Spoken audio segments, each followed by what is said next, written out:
So I've been thinking a lot about fairy tales lately. Because in fairy tales, evil makes sense. Yeah, there's a villain, and a curse, and maybe a talking mirror with boundary issues. And in the end, the bad guy gets shoved in an oven. It's a very clear moral universe, right? But the world we live in has pervasive evil, big evil. We know it exists. We have seen the files. But it's protected. There are no consequences for it. And even when it gets clearly revealed, there are no consequences. And it creates its own moral quandaries, yeah. You've probably seen this week some more Epstein files dropped, and people are talking about all the names that are mentioned in them. Yeah. Well, I find it more interesting what names are not mentioned in them. Yeah, because of all of the world leaders, billionaires, and walking red flags who are in there, somehow, Dick Cheney is not in there. Think of all the people you would truly expect. A man who shot his friend in the face and made the friend apologize to him. A man who created a global torture program, but apparently draws the line at sex trafficking. Yeah, I would have expected him to be in there. And now we're in this weird moral position where we kind of have to respect Dick Cheney for having standards. Like, sure, he's a war criminal, but credit where credit is due. He's got boundaries. But since I was not originally planning to do any comedy tonight, I'm a grateful last-minute addition. If you all are willing, I thought I would read you a very small fairy tale that I wrote recently for my own therapeutic benefit. It's a modern version of Rumpelstiltskin. Well, you know Rumpelstiltskin, yes? Yeah. Spinning straw into gold, etc. Yes, fantastic. What better time to revisit a tale about shady deals, hidden names, and a man who thinks he's untouchable. Once upon a time, in a land of all work and no pay, a young woman got an unpaid internship at a castle.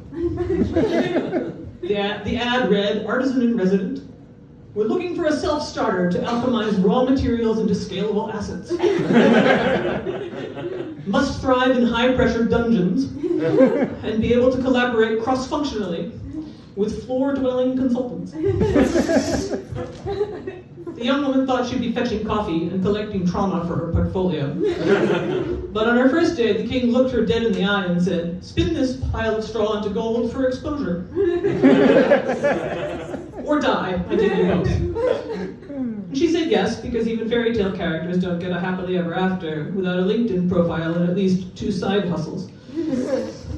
She panicked and added, "Yeah, totally, I do that all the time." Because in this economy, you fake it or you die. And even entry-level straw spinning requires 5 years of experience and a glowing reference from a unicorn. All unicorn references glow, it's the magic mushroom. As soon as she said yes, the young woman was escorted to a tower for what the monarch called a high-stakes growth opportunity. They left her with straw, pressure, and a locked door. Classic onboarding. Like any sane person in a crisis, she turned to YouTube. She watched 6 tutorials and ended up on a homesteading channel watching a woman chop wood in Vermont. By video 3, she still didn't know how to spin straw, but she was definitely rethinking her sexuality. And capitalism. That's when a tiny man crawled out of the floor and offered to help. And the young woman was like, "Absolutely not. I am busy, overwhelmed, and on deadline, and this man thinks now is the moment to offer unsolicited assistance." Classic. But then he said, "I'll spin the straw into gold for you in exchange for your firstborn." And without even looking up, she went, "Deal." She thought to herself, in this economy, babe, I am never having kids. Parenthood is like a high-risk startup that launches overnight, and I've seen the pitch deck. All stretch marks and baby shark. Plus, I'll be way too busy raising goats with a lesbian lumberjack to even consider getting a human subscription with no pause button. The tiny man spun all the straw into gold. The king was thrilled. He let the young woman out of the tower and proposed that she marry him immediately. She said, hell no. Hostage situations are not my love language. The young woman left the palace and joined a queer agricultural collective with good boundaries and great tomatoes. Meanwhile, the little man waited and waited. There was no baby. He grew angry and showed up demanding his prize. But no matter how much the queers insisted the 73 cats were their children, the deal didn't work that way.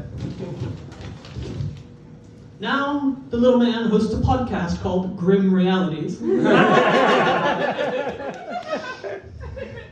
where he rants about how you can't even claim a woman's firstborn anymore without everyone getting offended, and how people just don't value traditional masculine skill sets anymore. The queers are unbothered. The cats have blocked him on all platforms. The end. Thank you very much.